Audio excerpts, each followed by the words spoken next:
Hello everybody, this is Dan Trotter, Pretty Good Bible Studies. The video that I'm doing here is called Children in the Church, the house church and the children. This is the number one question that people ask about doing house church. If you're interested in house church, I have a playlist in which I discuss many other issues of the New Testament house church and how that house church might be implemented in modern day society. If you're interested, I would suggest you look this playlist up on YouTube and check them out. This video will only be one video, but it is extremely important if you're, as a practical matter, if you're planning to do house church. I hope you enjoy it.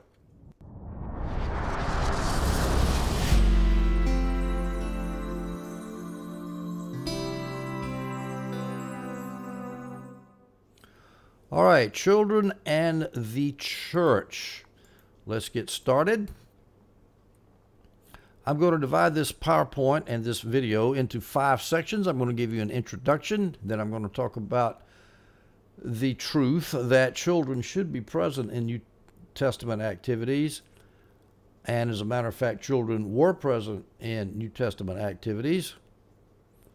I'm going to talk about erroneous modern attitudes towards children and church. I'm going to then, fourth section, I'm going to look at the advantages for children in doing home church.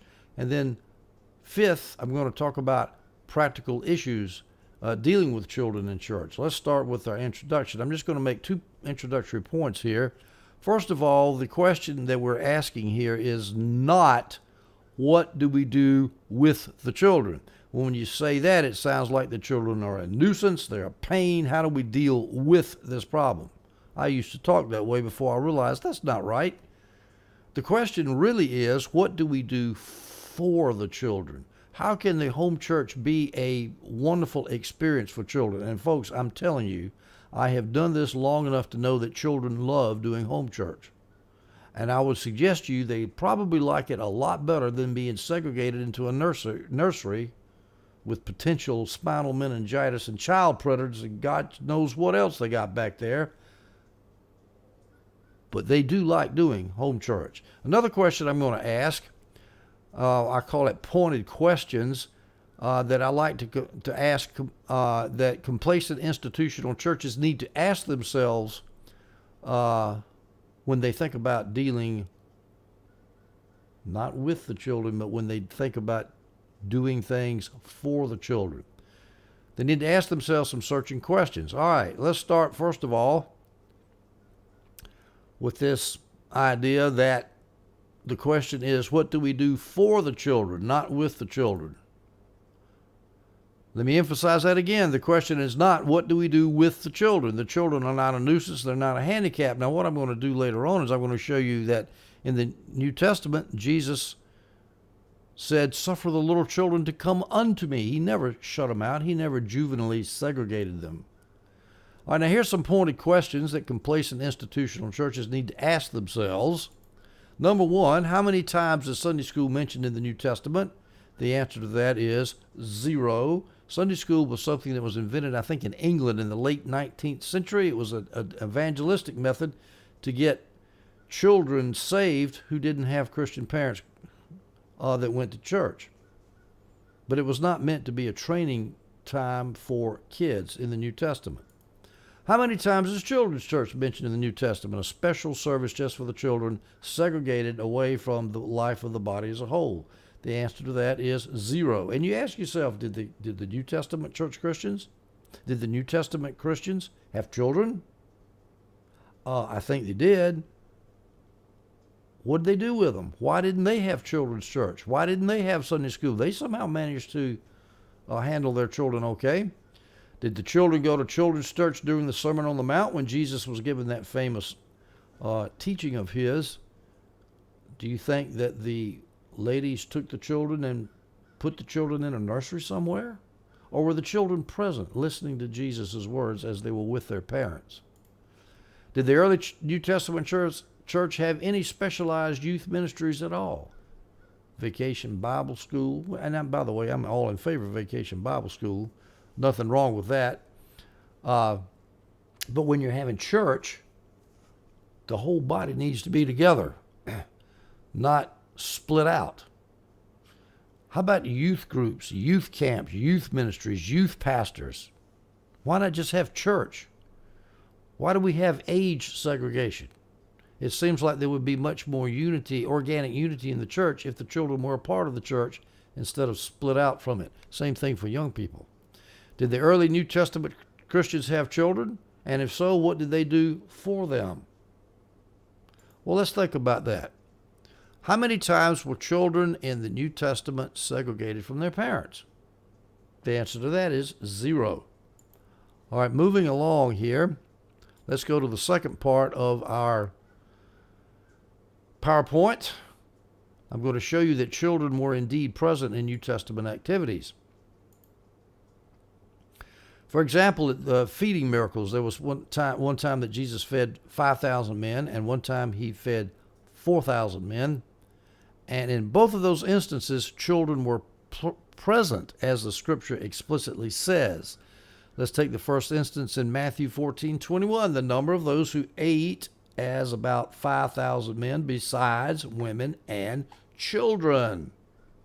Matthew 15:38, the number of those who ate was 4,000, besides women and children. So in both of the famous feeding miracles, the children were present.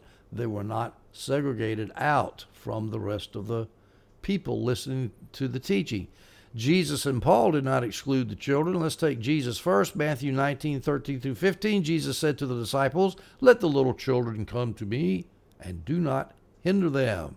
Now, here's some possible reasons the disciples wanted to hinder the children. They felt that children weren't as important, perhaps. Or maybe they felt children were noisy and troublesome. That's an easy attitude to get into. The children are absolutely every bit as much important as everybody else in the church. And yes, they can be noisy and troublesome. We'll talk later about how to deal with that. Now, let's look at Paul in Acts 21. This is the end of the third journey. He's on his way back to Jerusalem. He got down to Tyre, right north of Jerusalem, on the coast, Mediterranean coast. And he went out to the beach and met the disciples there at Tyre. And it says, all the disciples and their wives and children accompanied us out of the city Tyre, and there on the beach we knelt to pray. So there you have a case where the children were present with all the men and the women. The children were there, and Paul did not turn them aside and say, "Oh, you're making too much noise, kid.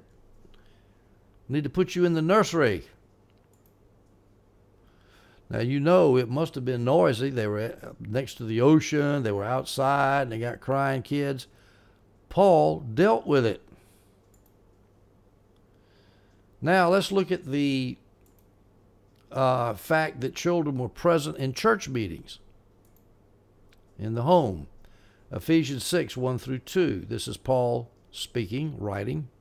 He says, "Children, obey your parents in the Lord, for this is right. Honor your father and mother." Now, you notice there that Paul is addressing the children. How could he do that? It's because he knew that his letters were read in churches. He knew that the Ephesian letter was going to be read in the churches in Ephesus. And he knew the children would be there. And so he addressed the children directly because he knew they were going to be there. Children, obey your parents in the Lord. The children were present. This proves conclusively that children were present in the New Testament church meeting. And that's where they should be in the modern home church meeting. They should be in the circle. I tell people, you get all the adults around in a circle. You leave one escape hatch for mothers that have to take crying babies out, but which escape hatch can be guarded nicely and easily. And the rest of the children are right there in the middle, where we can keep their eye on them and they can be part of the meeting.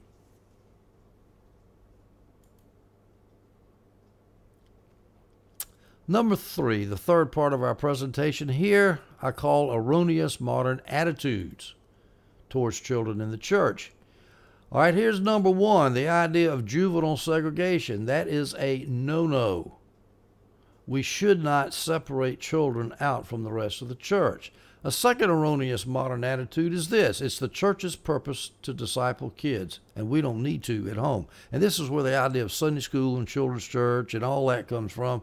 And so we get this idea we've got to have this tremendous program ministry going on, all this stuff for kids, because it's the church's job to disciple the kids. That is not true. It is the family's job to disciple kids. It is the father's ultimate responsibility and the mother's responsibility to take care of the discipling of their kids. Church will help, but it is no substitute for that. The third erroneous modern attitude: we need to have kids programs to draw the adults. If the adults are looking for a place for their kids, and there's a lot of parents like this, they're not interested in being disciples. They don't want to be Christians, but by golly, they don't want their kids to be immoral, so they take them to church. I was in a bus ministry in an Assembly of God church in Illinois when I was going to seminary, and that was the whole mentality, is run that bus out there and get these kids in, because then the parents will wonder what's going to happen, and then they'll follow. Now, I have heard of this happening, actually, people following their kids in. I forgot who it was. A friend of mine got saved that way. Somebody in China got saved that way. And so I think that's a wonderful idea, but that is not the way church is supposed to be. You're not supposed to use the kids as a tool in order to get adults to come to church. The kids are an end in themselves. I mean, I'm glad if the tool can be used and people get saved, but that's not fair to the kids. The children need to be the focus of your church activities, your church life. Now, here's some problems first with juvenile segregation. The adults in children's ministry miss what the rest of the adults are up to. Every month you have to go handle the nursery. You're out there and you're dealing with the kids, and you completely miss what's going on with the rest of the adults. The second problem with juvenile segregation in nurseries and Sunday schools is that the kids are raised to believe that Christianity is a childish thing. I mean, what's their experience of church? They hang out with all the other kids. They grow up, they say, well, Sunday school's nice. That was when I was a kid. Now I can do some adult things like smoke some dope, watch some pornography, get drunk, watch nasty movies. Another problem with juvenile segregation is that parents are not sure what their children are hearing. How do you know what's being taught out there in the church? Now, hopefully everything is okay, but you don't know. But if the children are in the center of your church with everybody seated around them, you know exactly what they're hearing. And here's another problem with juvenile segregation into church nurseries. Oftentimes, parents with older children refuse to keep nurseries. This happens all the time. The attitude is, hey, I paid my dues. I raised my kids. I don't have any children in the nursery. Let the young parents take care of the kids in the nurseries. That's not good. Not exactly sharing the burden. Now, so people who say that, oh, it's just so hard to have children in a house church. Folks, it's hard to have children in nurseries too. All right, moving right along with the second, or reviewing here, the second erroneous modern attitude. Is it the church's purpose to disciple kids? I say no, it is not. No, the purpose of the church is communion with the Father, Son, and Holy Spirit, and with each other for the purpose of mutual edification. That is the purpose of church, mutual edification. It's not to provide a teaching ministry for your kids. So we need to forget all this stuff about children's church and Sunday school. Put the kids in the meeting, and they will soak up. It's amazing what kids learn in a church meeting. They'll sit there and be playing with their coloring book, or they'll be playing with some toys, and they have to be taught to do this quietly. But they'll play, but their ears are cocked, and they listen to things. The way you find that out is because a month later somebody say, "Mommy, Daddy, so and so said this da da da da da in church. What does that mean?" And you think, when did he hear that? How did she hear that remark? Because she was listening. That's why. Now, when we say it's not the church's purpose to disciple kids, whose duty is it? It is the duty of the parents to disciple the children. And if the parents aren't discipling the children, the church is not going to do the job. Can't be. And you can't expect the church to do the job. So once we get rid of that feeling of duty, then we feel like, well, maybe we don't need to have a Sunday school in a children's church, and maybe we can do church the New Testament way. All right, as I said, is it right to use kids' programs to draw adults into the church, to use them as a tool? It is fundamentally wrong to use children as tools to get the parents to come to church. I think that's sort of obvious, because the children should be a means, not a means, but should be an end to themselves. All right, let's look at the fourth part of this PowerPoint. Home church advantages for children. You know, most of the time this subject is dealt with as the children are a problem. How can we do home church if we have children? We've got to go to the institutional church because they've got a nursery.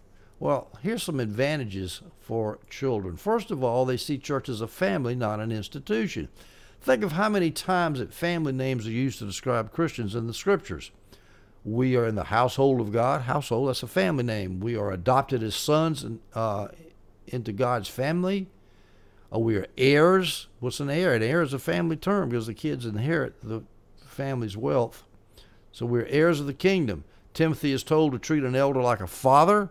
Christians are called brother and sister. Those are all family names. And when you do church in the home, pretty soon kids will see the church as a family. And I've done this for years.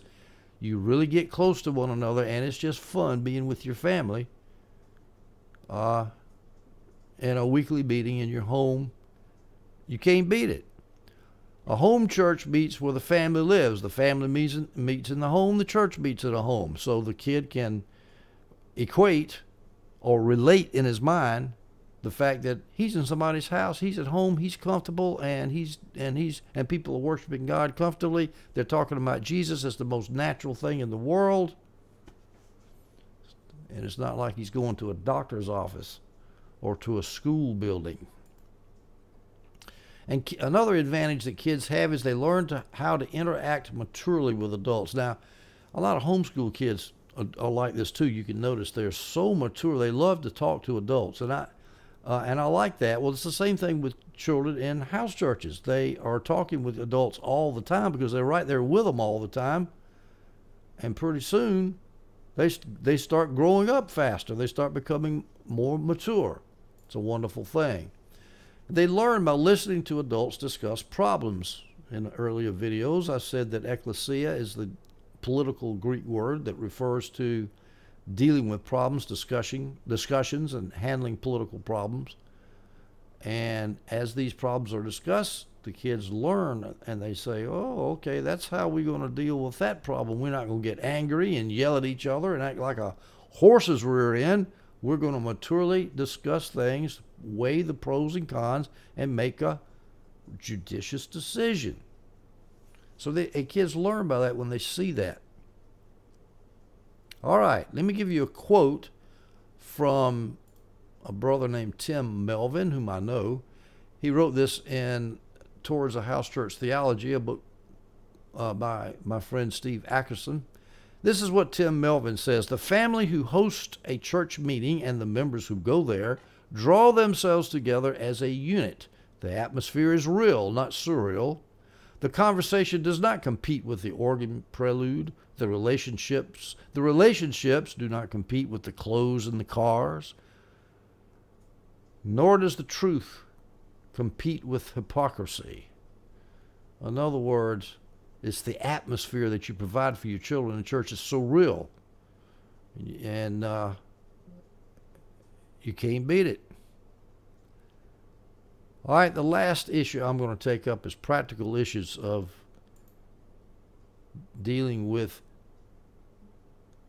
I said it again, dealing with children in providing church life for children is the way I should say it. Here's the first practical issue, the noise issue. Now, to answer that is we as adults cannot expect the holy hush that we have in system churches, in institutional churches. You go in there and the organ's praying and you whisper to your neighbor the holy hush. Where's that in the Bible? That's just church tradition. I don't know where it came from. But if you don't expect that kind of service, if you expect a normal family meeting, just like your family's meeting in a home, you don't want a bunch of noise, but on the other hand, you don't want dead silence either. And if a little kid makes a little bit of noise, it is not the end of the world. Adults need to be more tolerant of just a little bit of noise. Number 2, as a practical issue, children can and in fact must be trained to sit through a meeting. Now, homeschool parents will tell you they can train a kid to sit through 2-hour meetings easy, and I've seen them do it. They do it. Kids that aren't homeschooled can be trained just as well. Remember, they might have a coloring book, they might have a little toy they're playing with. It's not like they're sitting there listening to a sermon for 2 hours. They can learn to be quiet. They can be. Now, a problem is when you got adults who come into the church and they haven't trained their kids. You better talk to them quickly and say, look, the only way this is going to work is your kids have got to be trained. We'll help you, and we'll provide a room in the back in case it's a little kid that starts crying and that kind of, or just a kid gets out of hand. You got to take them out. That's fine. But basically, generally, the kid can and must be trained to sit through the meeting. And if a parent is not willing to do that, they need to go back to an institutional church, which would be unfortunate. The church should provide a room for mother and child to escape to if necessary if the kid starts crying, as I said earlier. Number 4, children must learn stability and discipline at home. Again, you cannot expect the church to discipline your child. They have to be disciplined at home before they can be disciplined in church. Number 5, adults should work as a team. Children get close to adults other than their parents. This is very natural. I like that. That's one of the nice things about doing house churches. You get to be friends with little kids. I don't know why. It's just so nice. Other kids are all around. Mr. Dan, Mr. Dan, Mr. Dan this, and Mr. Dan that. That's what we say down here in the South. Kids call the adults Mr. or Miss, then their first name. And pretty soon they get to know you pretty good, and you get to know them. Sometimes you can take them on your lap. Let's say some kid's getting restless or starting to poke his compadre with a toy or something. You pick them up and say, all right, come on, Susie, let's hold it there. And the other parent's not going to get upset. Oh, you're trying to discipline my child, because everybody knows each other. And they say, yeah, fine, take the kid and correct him, not a problem. Every homeowner should announce any special house rules, because every house has different things that can be broken. And so to alert everybody to things that might be broken, so that the children and the older children, you can say, you can't play here, you can't jump on this bed, you can't rock on this rocking chair, whatever you need to announce, so that kids and their parents can be especially aware of things that might break or that there might be problems. Occasional kids meetings are okay. Now, I say this not to be a purist. In the previous videos, I said that there's no indication in the New Testament church of special meetings for nurseries or children's church or youth meetings and all that. But every now and then, if you want to have a kids meeting. Now, when I say a kids meeting, I don't mean just a meeting for the kids segregated out from the rest of the church. I mean where the kids do their activity for all the adults. Now, I've done this several times. I've been in churches that have done this several times. It's kind of fun watching the kids do their thing. In fact, one time, the kids did kind of a worship thing where they sang and so forth. And I was so impressed at it. My grandmother died, and I was doing the funeral, and we took those kids, and they did the same worship deal at the funeral. Nothing wrong with doing that.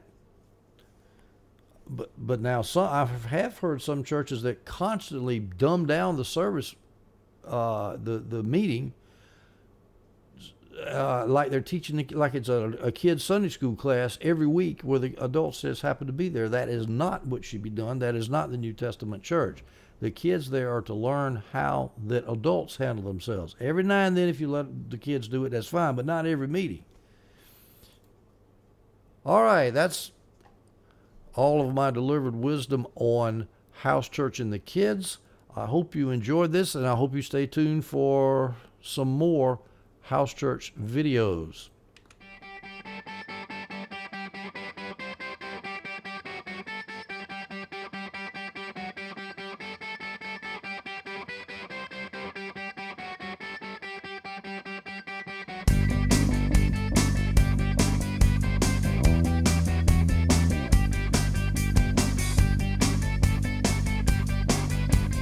you.